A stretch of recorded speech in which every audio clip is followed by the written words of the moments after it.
How do you do, Bill? Well, hello, Tom. Hey, did you hear the great news? Frankenstein Minute has been nominated for a Rondo Award for Best Podcast. The what has been nominated? Frankenstein Minute, you know, the podcast we've been doing every week for over 180 episodes, you know, for the last, 3.5 years? Oh, Frankenstein Minute. I'm sorry, I thought you said Frankenstein's in It, the podcast where we discuss movies that feature actors who portrayed Victor or Henry Frankenstein. That's not a thing. No. Well, that's why I was confused. Are you not excited about the Rondo nomination? Well, it is truly an honor to be nominated. But to be honest, do we really stand a chance of winning? Well, sure we do. Frankenstein Minute is more popular than ever. And if every one of our listeners sent an email to taraco@aol.com with the subject line 2022 Rondo Awards, and in the body of the email include their own name and their choice of Frankenstein Minute as the best podcast, well, I think we're a shoo-in this year. That's an oddly specific thing to say. You're recording this, aren't you? I record everything. Oh, Christ. You didn't record our conversation about the counterfeit vaccination cards, did you? Again, just send an email to taraco@aol.com with the subject line 2022 Rondo Awards, and in the body of the email, include your own name and your choice of Frankenstein Minute as the best podcast. That conversation was entirely speculative. I was neither advocating for nor indicating support for any type of illegal action whatsoever. Sure. How do you do? We're about to unfold the story of the Son of Frankenstein. This one is probably just as bad as his father. Good morning, son. Well, hello. My son, you have inherited the fortune of the Frankensteins. I trust you will not inherit their fate. By heaven, I think you're a worse fiend than your father. What are you going to do about it? There's a monster afoot and you know it. Well, we've warned you. You've been warned. Welcome back to Frankenstein Minute, the podcast that dissects the Universal Frankenstein film series minute by minute. Before I introduce myself, I'm going to wish a happy birthday to young Bill Evenson here. Oh, is it my birthday? I guess it is. Oh, look at you. Yep. Holy cow. I was I was looking at you wondering who you were going to I say. had a stroke. Well, thank you. Yeah. That's my birthday It's your today. birthday. Yep, it's April Fool's Day. So this is our special April Yeah, Fool's so Day special. Don't trust anything we say. Yeah, that's right. The It's whole our joke It could episode. be, yeah. Well, thank you. I'm Thom Lang. And I'm Bill Evenson, and it's my birthday, so be nice to me. Well, I'll try. Crying out loud. Today we're going to talk about minute 42 of Universal's 1939 film, Son of Frankenstein. It's the 42nd minute of the Blu-ray, the US Blu-ray release. Yes. So For those of you keeping track at if home. you're following along on the German Blu-ray, you might be off a little And bit. if you're following along on the US DVD, yes, you're also probably lost by this point. Yeah. You don't follow along. Unless you have the US Blu-ray, just trust us. We'll tell you what happens. You're right. We are still in the council chambers. Yes, and Ygor is still describing the contents of the boxes Yeah. delivered to Castle Frankenstein. Yeah. Bottles. Bottles. Big ones. Big ones, little ones. Little black ones. blue ones, red fish, blue fish. Nice. All kinds. That's Ygor Seuss. Yep. Yeah. No, that's. I was just thinking of the big bottles have like homunculi in them. I would hope so. Yeah, They better. that'd be kind of cool. Something had to happen to them. They're still in Pretorius' apartment at the end of Bride. Roland didn't have time for that foofiness. He wasn't going to spend all that time trying to get. He doesn't have the style or the wit that James Whale does. It's Well, we'll see. We'll see. I there think are I'm going to some have funny- something to say there are about some that funny this things. week. There are some funny things. Yeah. It's not quite as sly and sophisticated as much of the humor, especially in Bride. Yep. I guess I can see that. I'm not saying it's bad. I'm just saying it's different. Okay. Medicine. Just a weird word. I don't know what to say about that. Yeah, He just it's says just medicine medicine. because he's a doctor. Does he have medicine? Do you have any? He's talking about that sperm, He's got isn't he? he's got bottles and bottles of sperm. Bottles, big ones, bottles, little all ones, kinds, full of sperm. and some blood. There's some blood in there as well. Might want to see a doctor. Prostate check. So what happened? I'm guessing this is last week's, but We've had time to ruminate over the past week about this. Yes, we were still thinking about this, and Wolf when he went to put, this is what I think happened. God. When he went to put the monster, This can't end well. when he went to put the monster's blood on the slide, he had no slides that weren't covered in semen.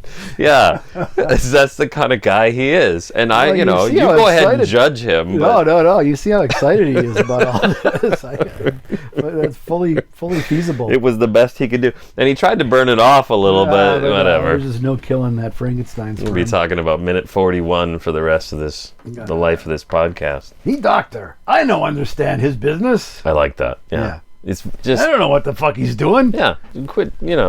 I mean, like, you go see. Why are you asking me? I do feel like, I know I mentioned the Jerky Boys last week, but it is that same kind of attitude. Like, you think you're gonna catch me on this? I'm coming in fully prepared to respond to everything you say. Yeah, Ygor comes off as really clever, and I really like this scene. He's far more cunning than they give him credit for. Yeah, absolutely. Everybody in the film. Then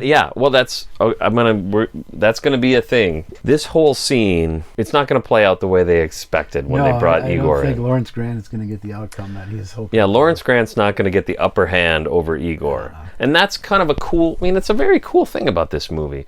I mean, we've talked about it endlessly, but there's no Ygor in the script. There's this is a character they're making up on the fly, and there are very, very deliberate and obvious steps taken to make him into this character that we're talking about. He's more cunning and clever than anybody else. We've mentioned he's the single most interesting character in the film. Yeah. I think. Second being Krog. Right. Who's also, amazingly enough, in this scene.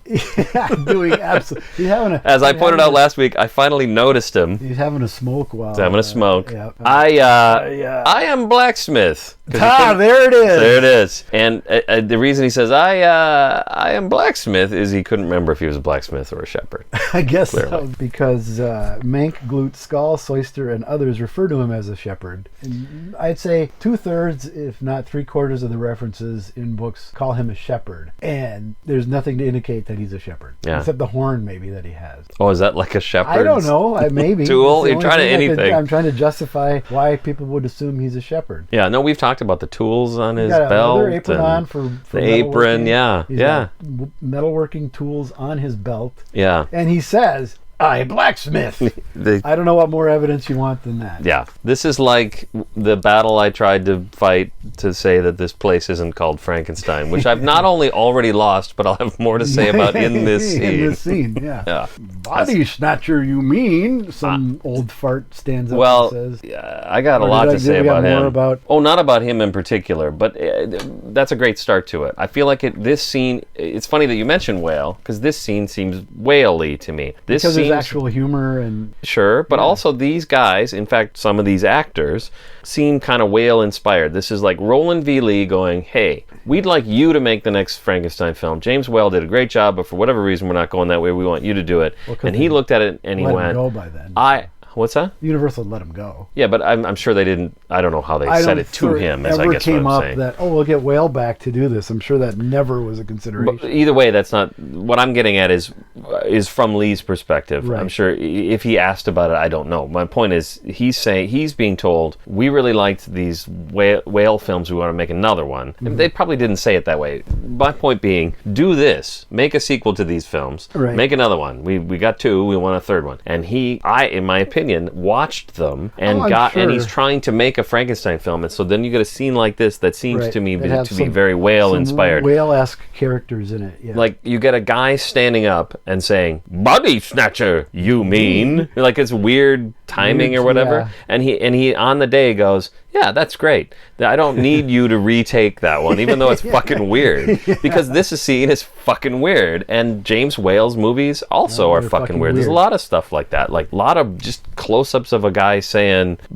he made him from bodies. Frankenstein made him from dead bodies. Dead bodies. Yeah, that kind of, it's that same kind of style to me. He's blind. And we get weirdos, townspeople that we don't have any respect for is another whale thing. We've got the old burgomaster who was thrown out of Castle Frankenstein Frankenstein just for being an annoying dipshit. Like he came in with the best intentions, and they threw him out. This is it really feels to me very inspired by that. Well, and you've got Michael Mark, Lionel Belmore. Yeah. Do you have anything on Michael Mark? I was going to do the whole thing, but see Frankenstein minute, whatever. 37. Yeah. Yeah. No, Michael Mark is weird here too. He's weird. He's always weird. He's a weird guy. He's weird looking. He's weird looking. Apparently, he took his dentures out as well. Oh, really? Well, his teeth look terrible. Okay. This is good stuff. I didn't notice. I'll have to go back and watch. It's more noticeable in the first scene he's in than here. And that was way back about 3 years ago. Well, this movie though. The first so like scene with 6 months ago. Yeah, thereabouts. I don't remember now how long. I can't picture where that falls. It's just after the train scene when they're on the train. The train scene when they're on the train. Oh yeah, okay, all right. First scene is the kids throwing shit at the castle, and then they get scared by Ygor. Then it goes to the council guys talking about, I gotta deliver this package for the great Baron Frankenstein. Yeah. Well, that asshole. There's another one coming. Yeah. Then goes to whatever after that. I forget. But back to the train, presumably. I don't remember. I don't know. Once these minutes are done, I've wiped them from my mind. Yeah, that's true. We don't even like these minutes once they're gone in the past. I love the short-sightedness of the villager boobs. Mm-hmm. So they sort of reasonably assume, because it's about, what does Michael Mark say? He says, yes, has he asked you to rob any graves? This is it's a very reasonable thing. Yeah. It's like, and I've heard this said a million times about airport security, that the liquid thing. A guy had a liquid to try and bomb a plane, so now we can't have liquids anymore. We're always looking backward. Right. We're not looking to the next thing. Yeah. And that's what's going on here. He's like, oh, well, that's probably what's going to happen. Doing, yeah. He's just like his father. He's going to rob graves. So we got guys stationed at every grave. Well, there's someone on the cemetery on Craig Hill. Yep, exactly. He can see what's going on. See what's going on. He's watching. He's waiting for you. And then Ygor too, right? Because Ygor, obviously, that was his only. They said crime. Again, raises the question of for whom was he robbing graves? Was it for Henry? Was it for Pretorius? They never say.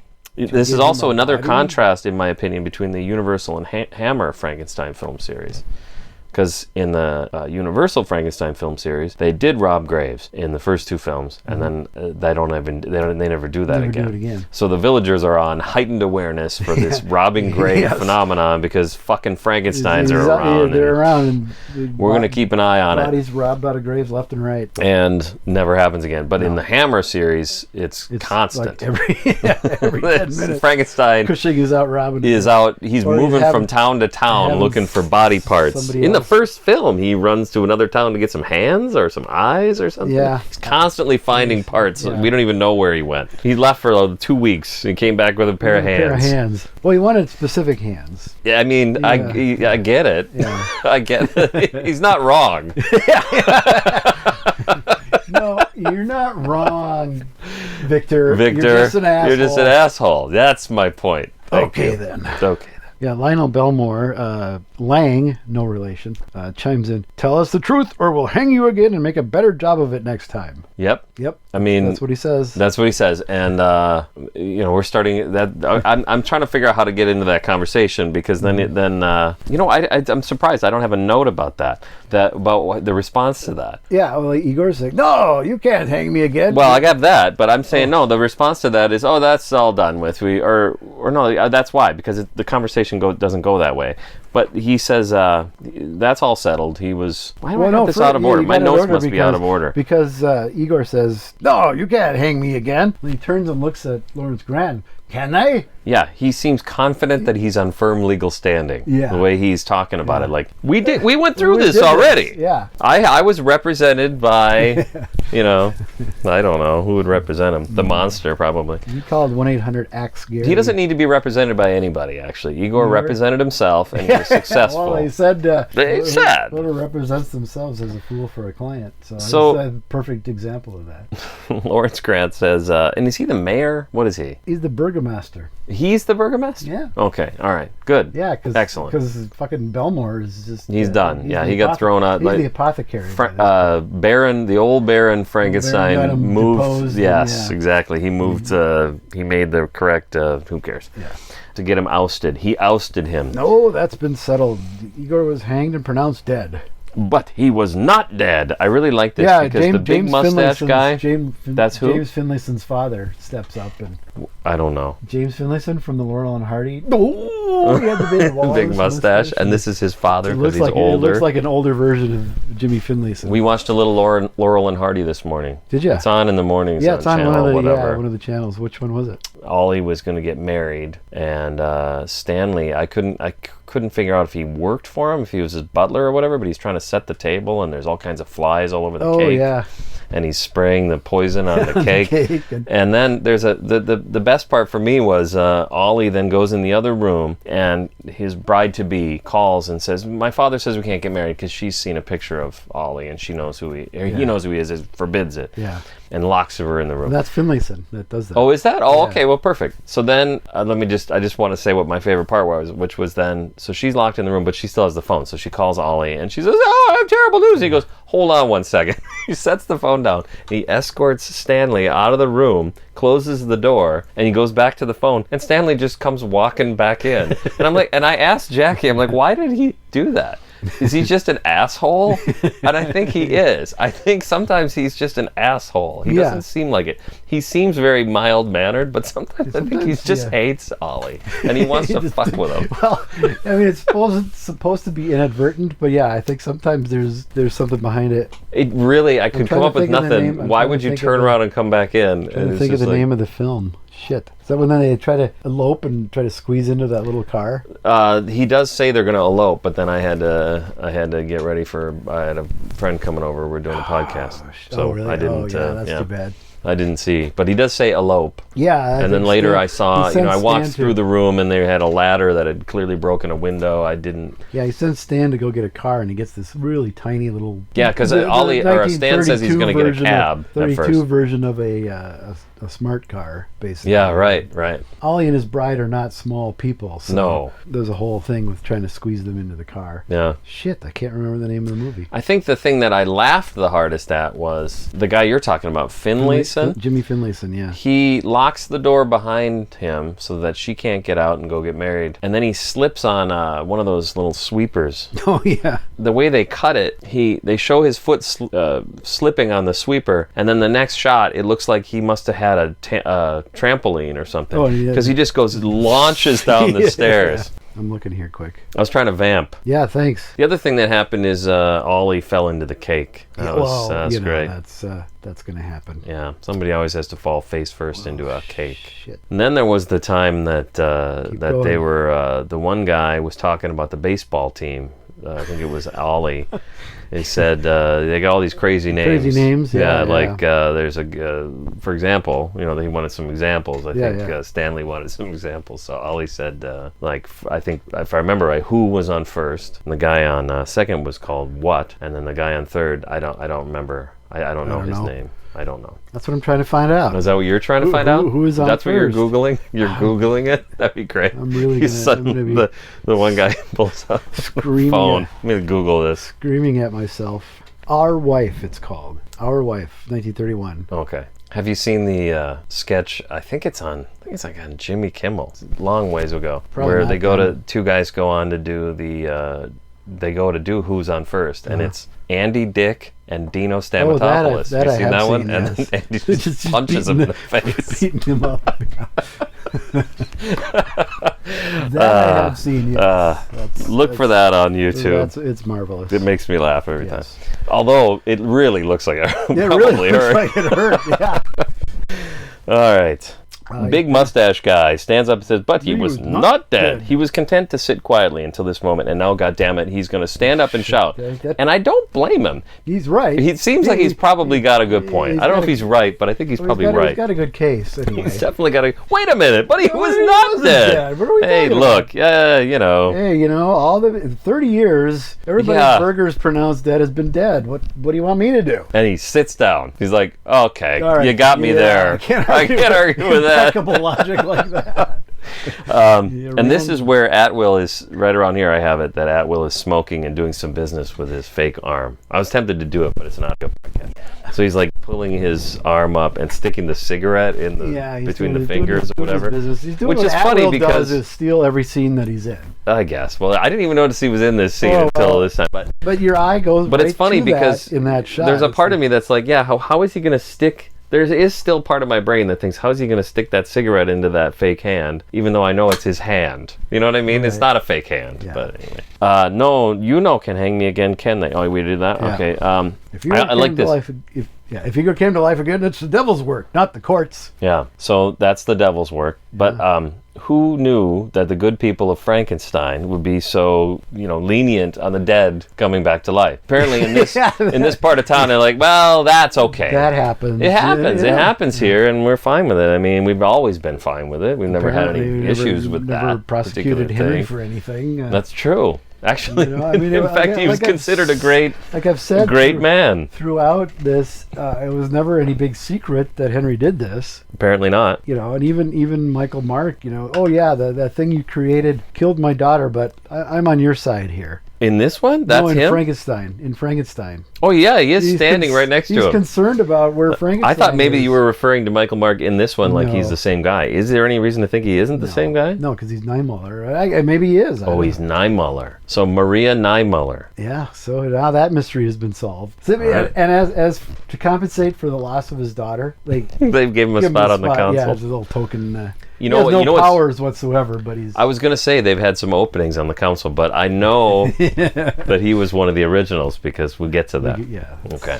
Next minute. This is like when the Supreme Court kicks a case back, in my opinion, because the plaintiff doesn't have standing. You ever see that where the case makes it to the Supreme Court and they give their ruling, and their ruling is, we're not going to talk about it. We don't want to make a ruling. This is fucked up. We don't want to be involved in this. You guys figure it out. And one of them, I think, was the existence of God. There was an atheist. Do you remember this guy? It was like 20 years ago. There was an atheist who went to the Supreme Court. Vaguely remember. And they ruled that he didn't have standing because he didn't live in the same school district as his kid. Because he was trying. It was his Pledge of Allegiance. Oh. He wanted to get under God taken out of the Pledge of Allegiance, and their ruling was you don't have standing. That was it's just so bizarre to me, and that's how I feel about this ruling they've made. That's been settled. Kangaroo court hearing. Berger ruled. Dr. Berger has never fucked up before, so you're dead. For all intents and purposes, you are You were dead. apparently born that day too, then, because everybody's got to have. Well, maybe back then they didn't have paperwork. I'm just thinking, like, is he dead then? Because how does he get? I don't know, Social Security benefits. Social Security does, kick in. I guess when you're dead, you still get. My mom gets my dad's you get, Social Security benefits. So, yeah. All right, never mind then. Then Russ Powell with the big walrus mustache. Actually, how did this go down? Dr. Berger pronounced him dead. I'm sorry. No, fine. I'll just set this aside. We'll table this. No, I don't want to. No. Go. This is more interesting. He pronounced him dead, and then they chucked him in Frankenstein's laboratory? Yeah. And they thought he was dead. They thought he was dead, and he wasn't. At some point, they started hearing the horn. How do they know? How did they find out he's alive? How did they call him in? Everybody just sort of knew he was there? Yeah, I think it's just sort of... And that's what I'm thinking is there's always like maybe not always, but there's often, especially in a village like this, for lack of a better term, religious kooks, and so they'll be like, don't go near that house, that's the devil house, because they're kooks, and so then it becomes that, and that myth builds very quickly because kids are kids, and they don't know any better, right? But probably spurred from some asshole, some dipshit who thought, And in this case, it goes kind of the opposite, which is a guy literally came back to life after they threw him in that. So they blew the roof off. Did we decide this is how the order goes? They blew the roof off that place. And then at some point they hanged Ygor. Yeah. And they hated him so much they wouldn't bury him in a holy place like churchyard. Yeah. They chucked him in there. And then they started hearing this horn. Wait a minute. Isn't that Ygor's horn? And somebody eventually alerts the authorities and says, okay, this is something we have to address. He's hanging out at the old Frankenstein place. So bring him in. Because he says, you can't hang me again, can they? Yeah. He turns to Lawrence Grant like, we've had this discussion before. We've talked about this. So they've called him in at that point with his broken neck. Yeah. This isn't the first time they've called Ygor in. I don't think so. That's what I'm getting at. Yeah. I like how he says, you mean to say that if he commits another crime, he can't be hanged again? And then... Yes, but It'd be great if you just went, nope, that's it. You can do whatever you want. You've been hanged. You've got a Free ride. pass. You want to rape? You want to murder? Go for it. In fact, I encourage you I openly encourage to you, do yeah. I got some so. Yeah, targets. Never mind. Well, yes, but, and then Ygor goes, I do I nothing. do nothing. And I I- help Frankenstein. I love this. This is fantastic stuff. Igor immediately takes an abstract conversation and makes it very specific. I think this is one of the things that's so often missing from our political discussions. We can discuss abstract ideas, but they have a practical impact. And in this case, the discussion about the logic of whether or not he can be hanged again comes home to Igor, Yeah. and he says it out loud. I do nothing. I didn't do anything. I didn't do anything. Let's not forget. Let's not lose sight of what's going on here. Yeah. Whoa! Hold on a Absolutely. second. Yep. Hey, if Igor commits a crime, can we hang the fucker? Wait a second. What about you, Yeah. Belmore? What if Yeah, you hang? Can we'll hang hang you? But it's between- all part of the same picture, which is the short-sighted boobs in the fucking village that are in charge of everything and that can't get anything done. And again, So there's a call back to Whale to me. Yes, and there's an analogy to today as well. No, it's just It's a he's bunch not of- wrong. Yeah, no, he's not wrong. Well, no, I mean, Lawrence Grant said, well, yes, but then Igor's like, I do nothing. I help Frankenstein. He good man. And then the scene ends. the minute ends. I Yeah, think it's interesting he says he's a good man. yeah. And he'll say why he thinks he's a good man in the next minute. Yes, but it is kind of a good stopping point to Yeah. say he good man. I mean, we'll see how they feel about him by the end. By the end of the film, Yeah, I think there's a general consensus on this. And I'm not sure why. Whether or not he's a good man. Yeah. Yeah, I know. It doesn't quite make a whole lot of sense. Is he a good man? No. I don't think so. That's not a good man. No, I don't think Yeah, he's not a really. dick. He's not. He's kind of a dick. He's a dick. Talking over music at this point. Yeah, oh yeah, that played itself out long ago. There's crickets in the background now.